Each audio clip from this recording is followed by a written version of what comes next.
Scotiabank Arena is getting a facelift. That's great and all, but are the Leafs any closer to finding their new head coach? You're listening to the Locked On Leafs podcast, part of the Locked On Podcast Network. It's your team every day.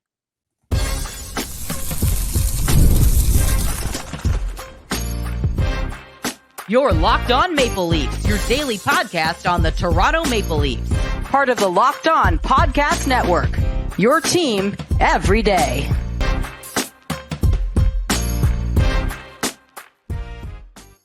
Hello and welcome into the Locked On Leafs podcast, a daily Maple Leaf centric podcast hosted by myself, Mike DiStefano, and my co-host, Dave Morassutti. Today's episode is brought to you by FanDuel. Make every moment more. Right now, new customers get $150 in bonus bets with any $5 bet. That's $150 with any winning $5 bet. Visit FanDuel.com/lockedon to get started. What's going on, Dave? How you feeling on a Wednesday? Feeling pretty good. No, who's not feeling good? Canucks fans. Dude, could you it was actually very reminiscent to when William Nylander scored in game 7 to take the lead, and like it lasted for 45 seconds, and then Boston went and scored and tied it up. At least they still had a chance to win, the Maple Leafs. No, they didn't, so it didn't matter. But yeah, the Canucks tied the game with the goalie pulled with 40-something seconds left. And then Edmonton scored legitimately 30 seconds later. And they end up taking the lead in the final minute of the hockey game. And they ended up winning the game. So that series now tied up at 2s. Boston beat Florida. So that series is now 3-2 for the Florida Panthers. The Rangers and Canes series at 3-2 as well. And 3-1 is the series between Dallas and Colorado. Some really interesting things coming out of Colorado, though. Valeri Nichushkin ends up getting suspended for 6 months in stage 3 of the player substance abuse program. So he'll be unavailable to the team, which is really interesting. He's a big, he had 9 goals so far. He had a 7-game goal streak. 9 goals in 8 games, I think it was. And I think he had scored in 6 or 7 straight games. It was wild. This guy was producing offense each and every night for Colorado, and now he's not there. I'm curious, how much do you think that's going to impact, just the psyche of the Avalanche and the players? The fact that they got to now deal with this in the midst of a playoff run. Yeah, it's never easy, especially when it's a prominent player. Is it different than an injury?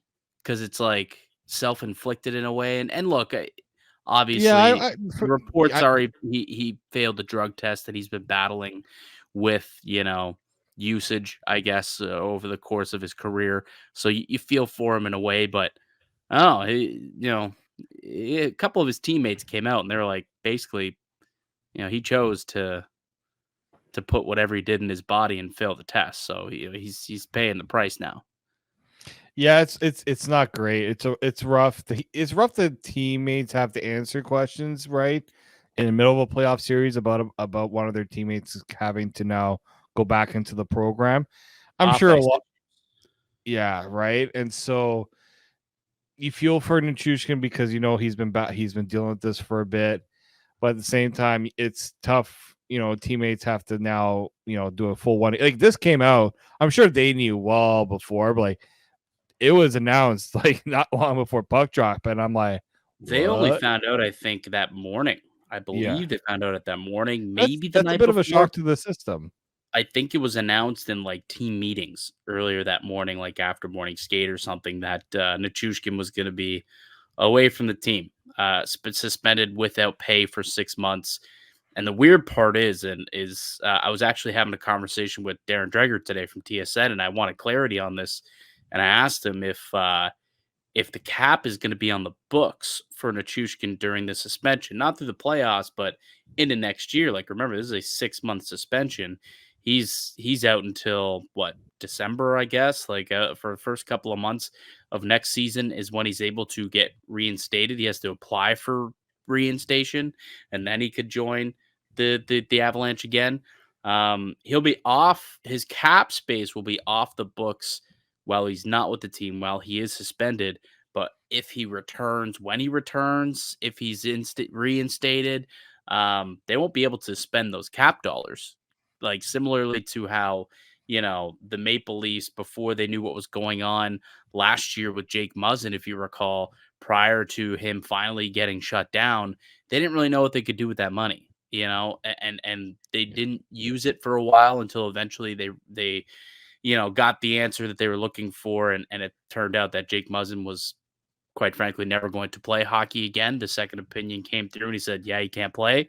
And then that money became available to them. Not necessarily the case for the Avalanche, where, Nichushkin may or may not be available to them. It's all up to him. And if he's willing to, stay clean, I guess, and, go through the rehab program and is able to get reinstated.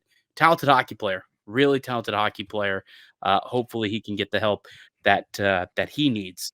But yeah, lots of stuff going on in the NHL Stanley Cup playoffs. It's round 2, where we're about midway through, coming to a close. We've got the World Championships going on.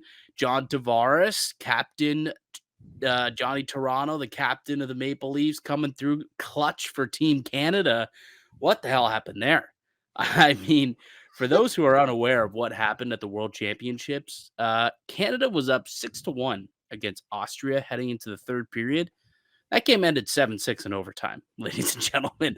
From 6-1, you blinked, and it was 7-6 in OT. They pulled the reverse London Knights, where they ended up just absolutely folding and collapsing to Austria. And luckily they were able to get the win in overtime and get the full and end up with getting the victory. So it wasn't a complete and utter collapse. They still won the game. But how the hell does a team like Canada going up against Austria? No offense to the Austrians out there, but 6-1 in the third period, that thing should be in the bag. What the hell happened there? I only know one player on Austria, like Marco Rossi. Marco Rossi. That's it. And yet you got guys like Peter Schneider scoring, I think, 2 goals and assists in the third period alone against. Like, I understand this isn't the best that Canada's going to send, but there are some very decent players playing for Canada over what Austria has. There is no way that Austria should have been anywhere close. They were losing 6-1 for a reason. I was so befuddled because I was watching. I'm like, 6-1. This thing is likely in the books. Then when I saw it, like I 6-2, I was working, 6-4, I'm like 6-4 gets your attention, right? Like when, because I was working, I was producing Overdrive today, so I kind of was busy doing some work and just kind of keeping track that the game was on in the corner, and I just kind of keeping track. But then I see like the tweets come through. Oh, 6-2, 6-3, 6-4 now. It's like, okay, that has caught my attention. And then you see them 6-5, and they actually tied the game, took them to overtime.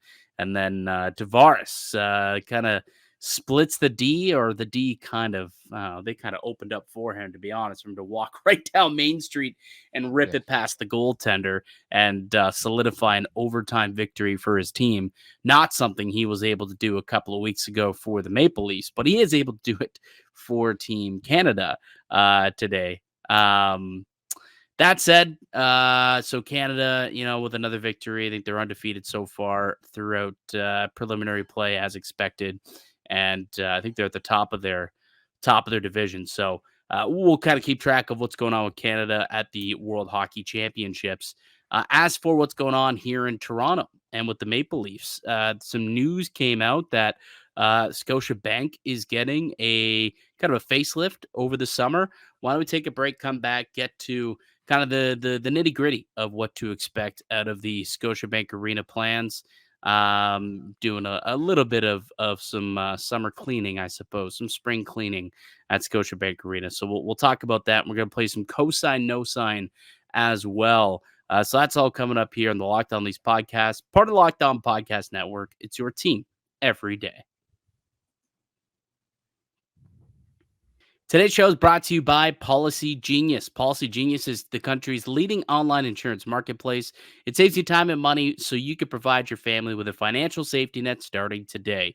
With Policy Genius, you can find life insurance policies that start at just $292 per year for $1 million of coverage. Some options offer same-day approval and avoid unnecessary medical exams. Policy Genius helps you compare your options from top companies, and their team of licensed experts is on hand to help you talk you through it.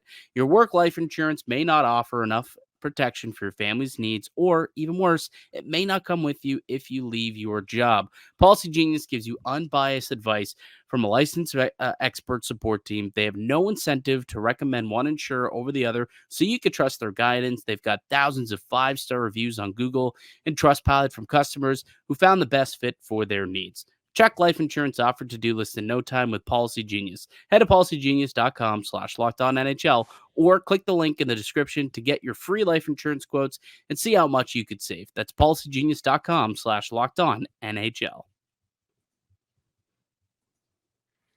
Welcome back into the Locked On Leafs podcast. Mike DiStefano, Dave Morassutti with you as we always are every weekday, Monday through Friday here on the Locked On Leafs podcast. You can find us on whichever platform you use to stream your podcasts audio-wise, and also you can find us up on YouTube. If you haven't already, we would ask, please subscribe to the show if you enjoy us talking about the Toronto Maple Leafs. Still, there's like only 50% of the average viewership that is subscribed. So there's a decent chunk of y'all that tune in, listen on a daily basis, but for some reason aren't subscribed. Not sure why, but yeah, if you could, that would be greatly appreciated. Huh? What's going on? What's going on?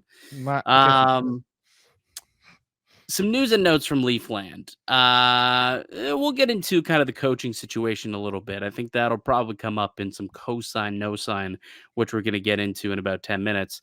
But I think the big news right now, since the Leafs are not playing and there's not a whole lot going on, there was the report that Scotiabank Arena is getting a facelift over the summer.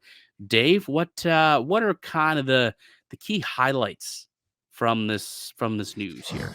Yeah, I had no idea this was happening, but then MLSE sent out a press release that they were going to be unveiling their plans for their renovations. And I mean, for those of you that are here on YouTube, I'm just flipping through like the thread here, but essentially you're going to see a lot of changes to the 100 level concourse.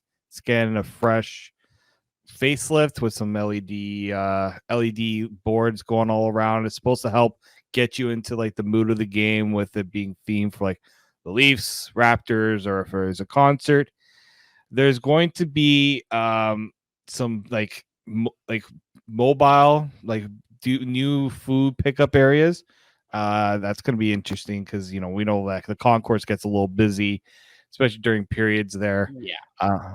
There's going to be an additional Real Sports apparel. I don't know if anyone's ever tried to get merch during a game or a concert. It's not easy. It's always packed. So they finally decided, let's add another one so we can make a little more money there. Yeah. Let's not act like they're doing it for our benefit. It's to keep the dollars rolling in. No, and a big one too on top. The hot stove lounge is getting revamped, which I think is pretty cool. And then I'm gonna show this here, this little picture here. Essentially, what this is gonna be like a new club or a new like dining area, and there's gonna be like a glass window where you can actually see the players come out onto the ice or onto the court if you're depending on what sport you're there. So like you're gonna, similar to how like if you ever been or ever seen like in behind like where the suites are. Yeah. Okay. So it's like a new suite. I think it's a new suite that you're gonna be able to see all this, and I think you're gonna be able to like it's part of the platinum era. So unfortunately, it's not gonna be for the everyday people.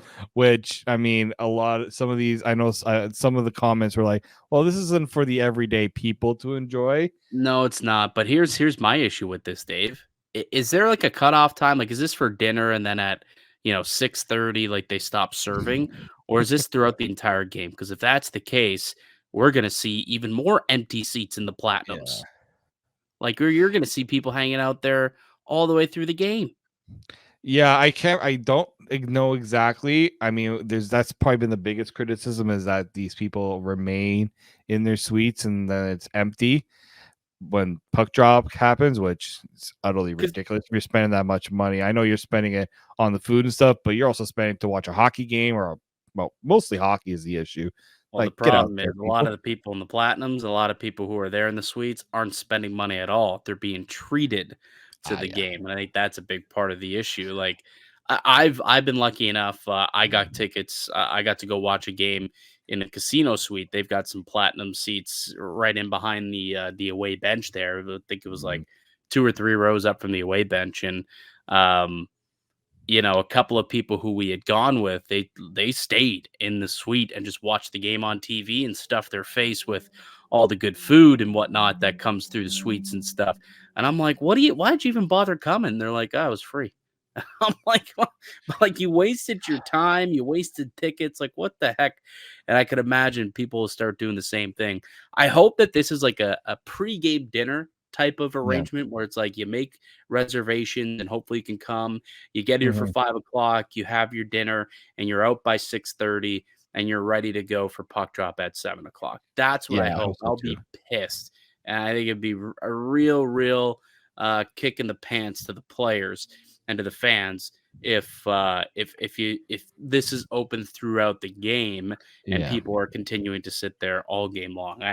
I wouldn't like that. I'll be honest. No. I would not want that to be the case. But Not at all. And I'll add a couple more notes to this. Like we've kind of already seen, or maybe not everyone has seen, there's already been like stuff done in Scotiabank Arena. The 200 level suites, which none of us have ever been in, have all been redone. They introduced that new MasterCard lounge, which again is a premium seat thing. So it's another one of those where likely none of us, well, maybe some people, if anyone on the podcast gets access to this thing, let us know. We'd like to maybe join you up for one of those. well, I think it would be great for the podcast if we could experience them so that we know what it's like. So we could Exactly. talk about these experiences. It's I for wish we were science, there Dave. today. For Wish we were science. there today. Yeah, exactly. We how can we endorse something that we've never experienced before, right? Exactly.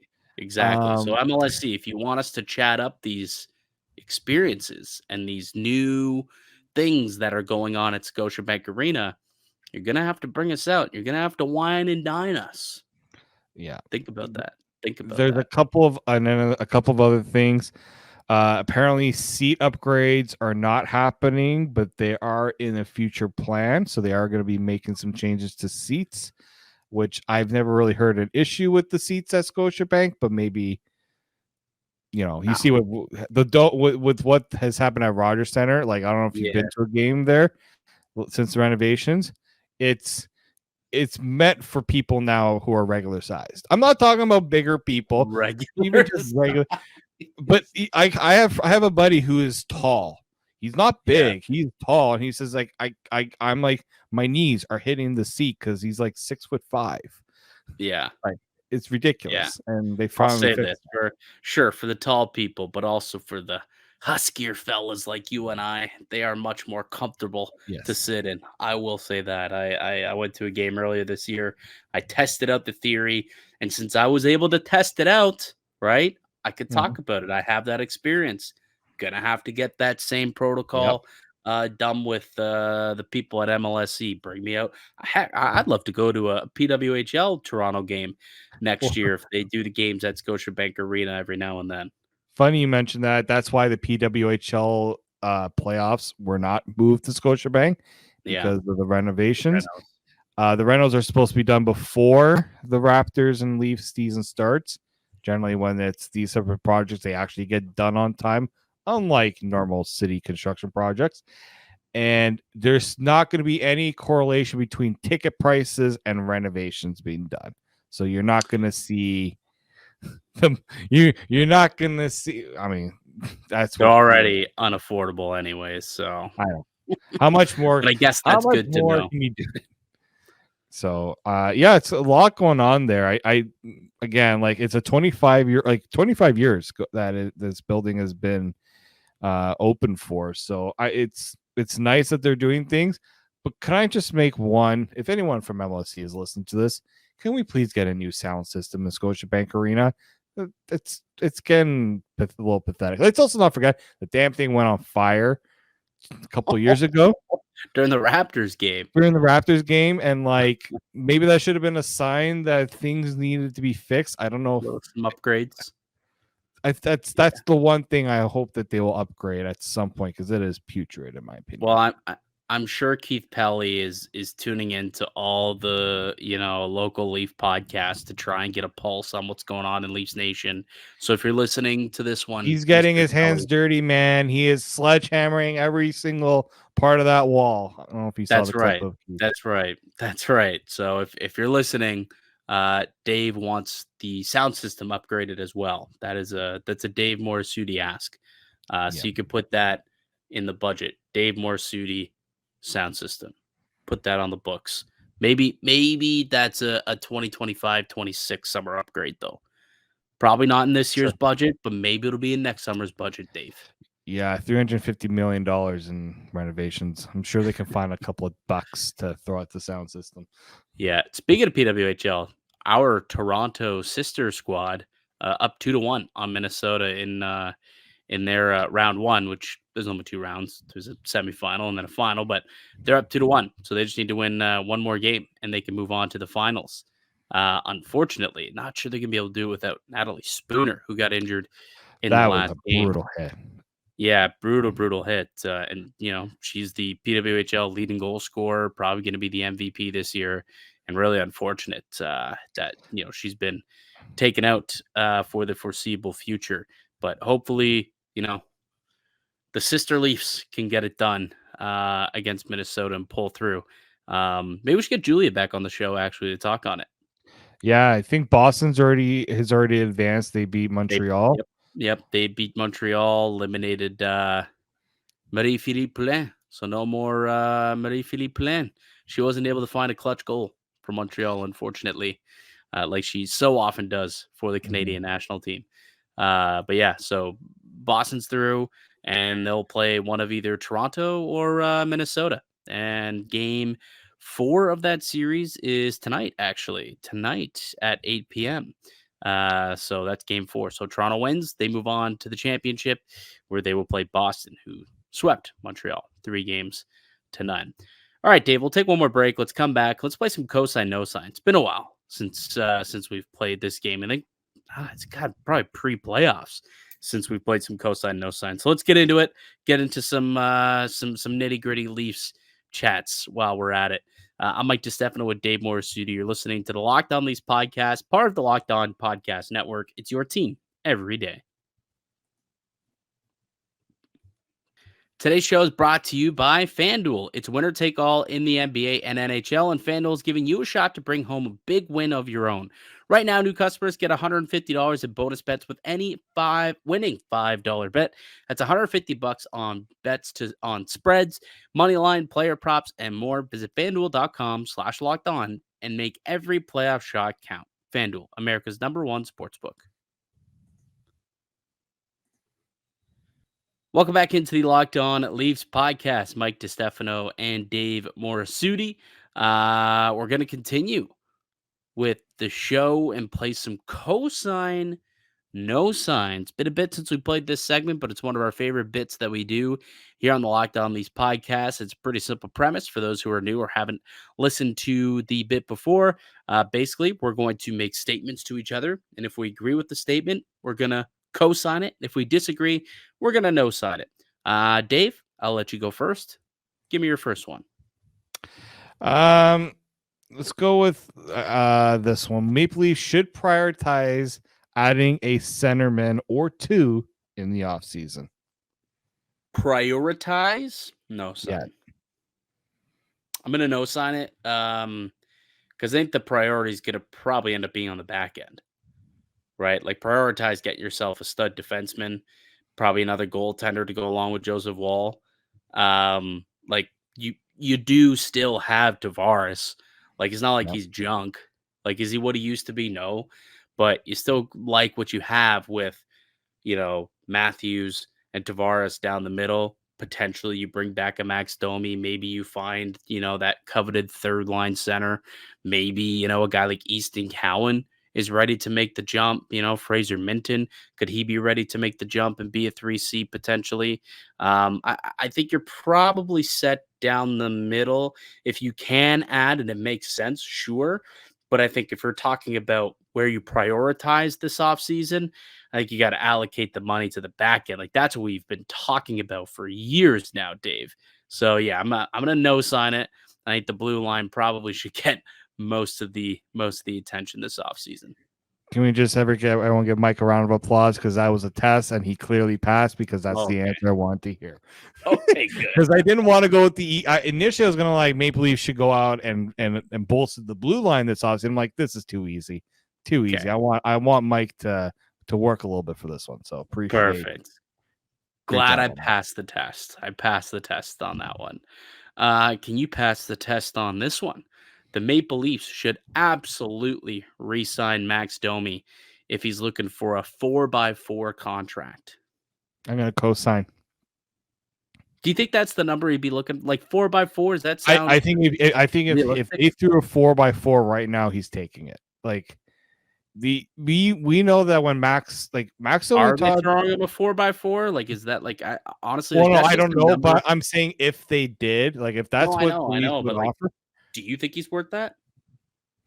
I think he showed it when he was put in the right position, right? When they finally figured out his kind of hit where he fit in the lineup, I believe he was worth it, right? Like if you take Max Domi, $4 million, let's say maybe he's even as a third line center, $4 million is not a lot, right? Now it's a lot for the Leafs, who are very heavy, right? When you look at their contract situation, having $4 million for a third line center seems heavy, but Max Domi also flourished as a top line or top six winger, and $4 million for a top six winger who is a good playmaker, right? I think that kind of fits well too, right? And shows his versatility in being able to do different things. He could even at some point, if they feel like Tavares is struggling, or if he's injured at some point, or they need to find another solution at center, Domi proved he could do it, right? I feel like he can. You don't have to give him a solidified role as a 3C. He could do multiple things. And yeah, I know the goal scoring wasn't there this year, but he also wasn't getting a lot of top power play time, if any, right? None, and he finally got 44 of his 47 points were at 5-on-5 this year. Right. That's pretty good. That's nothing to sniff about. That was I guess technically fourth on the team, but only one fewer 5-on-5 point than both Marner and Nylander, who are second on the team with 45. He had 44.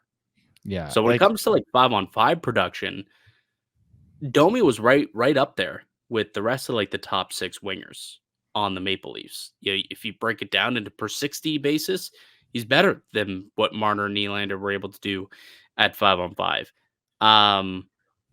And you even look at primary points, a lot of those points were primary assists. He led the Leafs with 23 primary assists this past season. So, Max Domi, I think it's interesting just because when you think about where this team's going this offseason, I don't think there's a lot of clarity.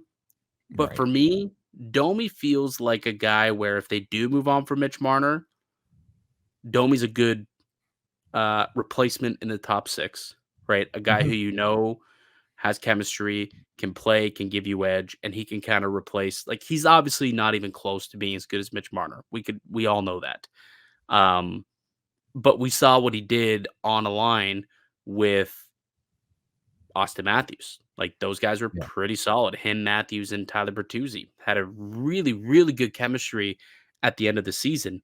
And if it wasn't for Matthews getting sick and then injured, who knows how the series would have went against Boston if those three were able to cook after that game too, where, Matthews came alive and then quickly died with the injury. So, yeah, Domi's going to be an interesting player to watch this offseason to see, what can he garner? What are the Leafs willing to give him? I'm not sold the Leafs are willing to go as high as 4x4.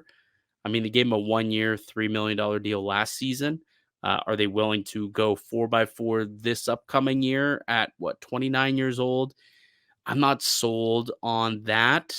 I think if you give We him might have to take a term, little less. Like, he may have to be the guy who takes a bit less, a little hometown discount, if you will.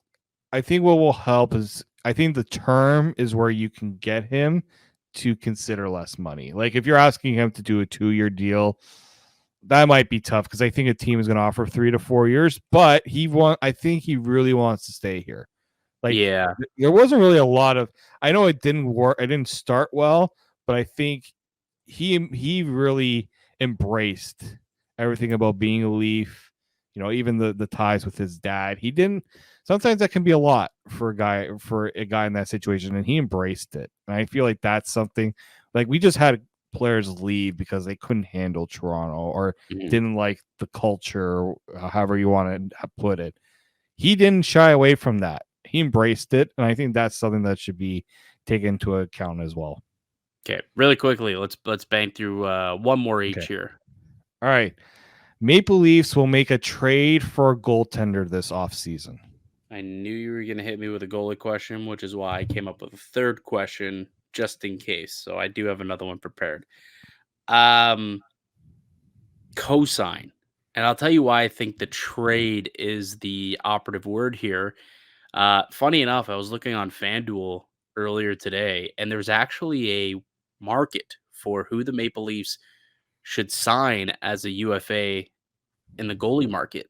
And I was looking at the names. It's like Cam Talbot and Laurent Brossoit and like just all these guys like Casey DeSmith. I'm like, none of these dudes sit well with me. So I do think that if the Maple Leafs want to make a move in net to upgrade their goaltending position or at least upgrade the tandem, yeah, I think they're going to have to address it via the trade market. I don't know who that goaltender is going to be. That's something that you and I can, dive into a little bit later throughout the offseason. Who's available, who could the Leafs go out and get, who could, be a good 1A, 1B alongside Joseph Woll. It does seem like Ilya Samsonov's not really in the picture based on what we heard from Brad Treliving at his year-end press conference. So they are probably going to be looking into bringing a new goaltender, but it's not a good free agent crop. So I think it would have to come through the trade market. So yeah, I'll co-sign that one for sure. It's for the same reasons that I agree with you. Like you look at the market, it's not great, and you know what? Like goaltending teams, there are ways to bolster it without also giving up a lot of assets for a goaltender. There are teams who throw ridiculous. Like the Leafs don't have to go out and get like a Jacob Markstrom. I'll give you a name that was actually out there recently. Philip Gustafson. His name, Yes. I think David Pagnotta was talking about how they're looking to maybe create some cap space by moving off of Gustafson since they re-signed Fleury to one more year and they've got that kid Jesper Wallstedt. So Gustafson might be available. He's been terrific the last 2 years in Minnesota. That's a type of player who I think would be a terrific 1A, 1B alongside Joseph Woll. He's locked up for a couple more years. I think at 3.38, somewhere in that range, 3.875, I think. So there's a name. That's a name that kind of that was a name I was just about to bring up too, because yes, he kind of he stumbled a bit near the end, but it was a guy that was like talking. I was like a Vezina candidate to start the year. He was so good for Minnesota. I think you bet on the younger guys. Don't like I know veteran goaltenders are nice to have, but someone like him with the talent, and we all know how Ottawa will always regret that trade. Thank you very much for Ottawa for that one. It'd be really nice if the Leafs could, take an opportunity like that with Minnesota's trying to part with the goaltender like that, and they have goaltending depth, so the Leafs could definitely make a deal there. Yeah, and just taking a look. What is? I don't know what is going on here. This is weird. I'm trying to look at things on Elite Prospects, and it's not showing up for me. I was just trying to look at what his stats were this year, and it's just not showing up. I do not know why. Hold on. Elite Prospects. There we go. I got it. Okay. I was gonna say Elite Prospects has been hacked. Mike, careful. We're good. Yeah, we're good. We're good. So this year he started off the beginning and end weren't great, but he had a middle portion there was fantastic. So this year, not very good, obviously, an 8.99 save percentage. But last year, 39 starts, 931 save percentage, a 210 goals against. The year before, 915 save percentage. So I think you look at those numbers and you hope, okay, maybe they can cultivate that into an NHL goaltender and as your 1A, 1B with Joe Wall. So yeah, I like that that player in particular. We'll do more of a deeper dive later on in the offseason when it comes to that. All right, my last one for you. We'll try and keep it pretty quick here. The Maple Leafs head coaching gig is the most desirable of all the vacancies. And just a reminder, the Leafs are obviously a head coaching landing spot. The Devils have a vacancy. The Winnipeg Jets have a vacancy. The LA Kings, sort of technically, have a vacancy. The Sharks and the Seattle Kraken. So, of those teams, the Leafs are the most desirable place. Cosign, no sign. I'm going to no sign it because I think the Devils one might be a more intriguing one. Okay, why so? Well, I mean, First you of look all, at you're fired from the podcast. Now explain yourself. Yep. Well, first off, the Leafs gig is such a tough gig, right? Like you have to be able to handle that pressure. With the You do, Devils, but also it also gives you a kind of legacy that it a does. Devils head coach wouldn't give you too, No, right? but like the Devils, they're in a decent spot as a franchise where they were hit hard with injuries. They got a lot of good pieces there. Like you got a number one D man in Dougie Hamilton. You got Jack Hughes, who by all accounts is among the top in the league. That's a team that's goaltender. If they go and get a goaltender and they get the right coach, they should be among the top teams in the Metro. Now, Possibly Sheldon Keefe, I might add. like if Sheldon Keefe goes there, I think he It's a would good do landing well. spot for him. It Very would good be landing spot. I think it would be, right? And so I think that's a desirable job. But I mean, yeah, I would say the Leafs Leafs is probably second on that list for me because you already got established star players, but you also have some flaws with the roster that you're gonna have to work with, right? Especially if they can't make the moves that they need to make, or if they can't make the additions that they need to make, especially on the back end. Yeah, fair enough. I think roster wise, the Devils probably would be a little bit more attractive, although you look at the Maple Leafs and you're like, I could like look at this team. I look at him and I say, there's a 69 goal scorer there. I Yep. could coach that guy. Like we could probably do some good things with that player. 69 goal scoring Selke candidate at that. Nice. Could probably do some good things. So that might be attractive. As good as Jack Hughes is, or as good as Nico Hischier is, or as good as Timo Meyer. Like, yeah, they've got some great pieces. Jesper Bratt. Austin Matthews is a different breed, right? Above Very true. all of them. So that would be a very attractive thing, I think, from a head coach to be able to coach that guy. Like, there's only a couple of them in the league, like McDavid, Draisaitl, which lucky enough, same team, Nate McKinnon, and then like Sid, obviously, and then you get to Matthews. I think, like in terms of guys who you would love to be able to coach, I feel like that's the short list there. So for me, that kind of puts Toronto in a bit of a tier of their own, and he's committed for 5 years to this team also. I think Toronto would be a more attractive gig than the Devils for some reason. I do believe that. I really do. Plus the money. The True. money and the prestige of being the head coach of the Toronto Maple Leafs. It holds weight. And if they can get the goaltending and D figured out, I mean, they got it figured out up front, right? They've got their number one superstar goal scoring centerman. If they could figure out around him, the Leafs should be perennial cup contenders here throughout this next 5-year window that Austin Matthews is here. And if I'm a coach out there, I'd love to be part of it. Would love to be part of it. Which is why, like Craig Berube, I don't know if you knew this, but so Berube obviously was in Toronto over the weekend, interviewed for the head coaching job with the Maple Leafs. Also interviewed with the Winnipeg Jets today. It was a virtual interview, Dave. He did not go to Winnipeg. I mean, how could he? Where's the airport? I had to throw the airport joke in there. I'm sorry. Low hanging fruit, Dave. Low hanging fruit. But like, I think that's notable. I mean, obviously, Craig Berube's like, all right, I guess I'll listen to a pitch from Winnipeg. But if he's not willing to travel out there, but he spent 2 days in the city of Toronto, probably tells you that one place is definitely higher up on his desired list than the other. And apparently the Devils have been sniffing around, and he's still kind of holding out to possibly get that Maple Leafs job. So I think even Craig Berube is looking at Toronto saying, that's the spot that I want. That's at the top of my power ranking.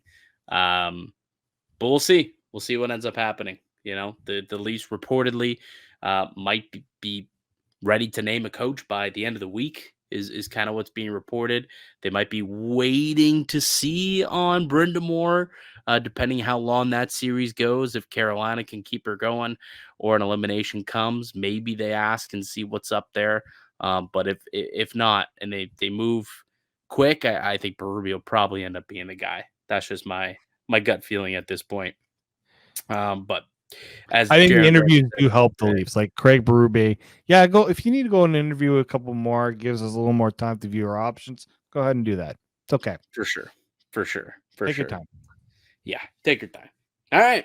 Good stuff, Dave. That'll do it for us here today on the podcast. I'd like to thank you all for listening and supporting the show. You can subscribe to the Locked On Leafs podcast on all platforms and receive daily Leafs content. Follow myself on X at Mickey_Canuck. Follow Dave at D_Morassutti, and follow the show as well at Locked On Leafs. We'll be back with another episode for you guys tomorrow. But until then, keep it locked right here on Locked On Leafs.